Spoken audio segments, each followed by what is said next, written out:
todas las culturas donde hay lobos crearonse una pila de cuentos y una pila de historias alrededor de los lobos, pero vamos, exagerado. Y luego cambia mucho si tú tienes una cultura pues pagana, no cristiana, la apreciación que tiene el lobo, que también es problemático para el ganado, etcétera, etcétera, pero por ejemplo, pues es un icono para las sociedades guerreras de bravura, de bicho fiero, de la hostia. Y cambia también con el cristianismo, que el yogo acaba pues a veces emparentándolo con el diablo y con cosas por el estilo. Entonces quiero decir, es una figura muy rica. Y cuando estás con paisanos preguntando cosas, pues salen historietas, que tú de repente cuéntate un cuento de estos. Hay historias de hombres yogo aquí, de gente que se vuelve lobo en Asturias a saco. Tú si no entiendes algo, dímelo, porque si no yo embalo me... No, procura, porque bueno, vosotros sois de León también, ¿no? ¿Sois asturianos o...? De León.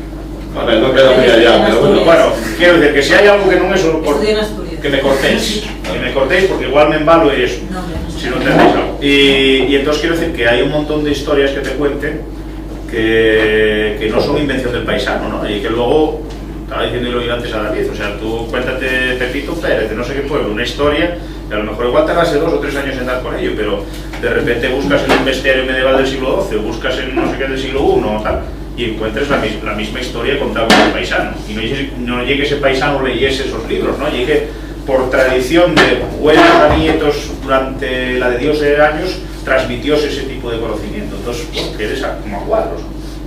Y lo mejor es que voy a contaros cosas y vais a verlo, ¿no? Entonces, una de las cosas que yo encontré, que hay mucho y que normalmente aquí en la península, pues todo Dios tiene la moto, porque para eso los gallegos venden mejor. O lobisome, bueno, es una señal de identidad, de verdad, es un tema galego, porque lobisome. Entonces, bueno, tú hablas de hombres lobo y enseguida piensas en Galicia. Aquí hay una cantidad de historias de hombres lobo tremendas, y no hay una influencia gallega. Lo que pasa es que, bueno, la primera cita que de hombres lobo es de Joy Bravo, y habla en Boal, a finales del siglo XIX. Y después hay otra cita que es de Aurelio Llano en 1921, y la cita es de Indias. Entonces, bueno, pues como siempre, pues hay una serie de reivindicaciones de que es un síntoma de galeguidad, de la zona, porque cuando empiezas a preguntar por esas historias, encuentras historias de hombres lobo. Yo la más oriental que encontré es Sotres. Y también me contaron una historia los de Casa La Gallega ya es circunstancial, pero ya de allí de Sotres, y luego Saturna también, que yo la paisana más vieja, que tengo 80 y pico años, allí en Sotres, pues también he contado una historia de hombres lobo. En Cantabria no hay ninguna recogida, que no quiere decir que no exista, pero luego vas a Euskadi, que lo llaman Guizosto, y tienen historias de hombres lobo a saco. Y bueno, y luego Auvernia, Polonia, Escandinavia, o sea, donde hay lobos hay historias de hombres lobo. No hay más historia. Extremadura tiene historias de hombres lobo. O sea, no llevan, lo que pasa es que, bueno, normalmente y popularmente dicen, hombres lobo, sí, bueno, Roma Santa, el gallego, Roma Santa era un asesino en serie. Pero sin embargo, las historias de hombres lobo tienen otra historia. Hay una concentración de una densidad muy grande de historias de hombres lobo en Cangas de Arcea, por eso yo el concello más grande, se cae la baba, porque de allí, de Asturias. Pero encuentres, ya digo, en Sotres, en Chena, en Quirós, en Somiedo. Hay una muy guapa de Bicharevinas. Y todas ellas, claro, en el tema del hombre lobo tenéis que olvidaros de las películas. No hay balas de plata ni hostias. Y hay una maldición del padre o de la madre por romper un tabú. Normalmente y por comer carne en la cuaresma. Antiguamente ya sabéis que no se puede comer carne en cuaresma, no ser que pagase una bula. Y entonces normalmente, pues eso, sorprenden al rapaz comiendo carne. Y dice, maldito seas, te vuelvas lobo durante 7 años, los 7 años siempre son de clavo, siempre de piñón, te vuelvas lobo durante 7 años y te faltes de carne. Y al momento, el rapaz pues vuelve ese lobo y está durante 7 años como lobo. No hay luna llena ni historias por el estilo, salvo en otro tipo de cuentos que os voy a contar después. Entonces ese es la constante que suele haber en Asturias. Siempre hay una maldición que echa el padre o la madre al fijo. Y bueno, hay historias acojonantes en ese plano. Claro, cuando tiras para atrás, dices, bueno, ¿y dónde puede venir? Bueno, pues la historia más parecida encontramos con San Patricio. San Patricio, sabéis que lleva el patrón de Irlanda, entonces, bueno, pues el que cristianizó Irlanda, estaba dando la brasa a los paganos por ahí por Irlanda, entonces una tribu dijo, pues te vamos a cetillar y chivanos. Y entonces él dijo, ya que pretendíais tiraros como lobos sobre mí, seréis lobos durante 7 años.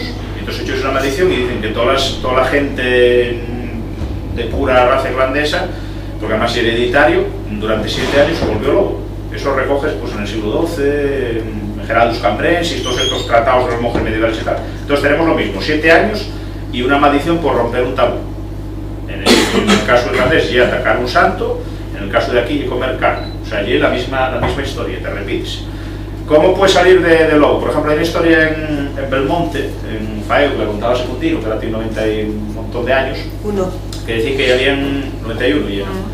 Pues contaban que había echado una maldición un padre o una madre, ahí no estaba muy aquello vacío, y que se había vuelto durante 7 años. Entonces, lo cojonudo es que te dan los sitios por donde andaba, por montes de capítulos, no sé qué tal.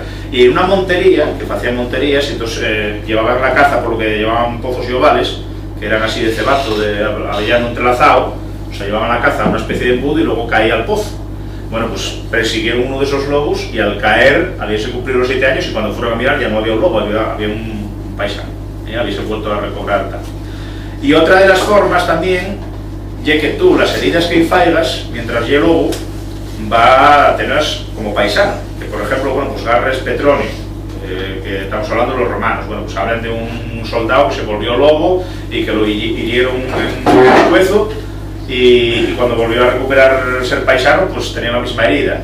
En Lituania hablan de un paisano que se volvió lobo, los perros sacaron un ojo y cuando volvió a ser paisano faltaba el ojo. Bueno, pues en Picharevildas, que yo el pueblo que si vais a la Pornacal tenéis que pasar por él, hay 2 paisanas que ya están muertas, están en el libro ese, pero bueno, ya están fiables las pruebas, en el año 90 y algo, contaban que un paisano de un disparo había arrancado una uña a un lobo que entraba a comer las ovejas. Entonces, cuando volvió a ser paisano después de los 7 años, faltaba un dedo del pie. O sea, y el mismo cuento, son pum, pum, pum, clichés muy aquello.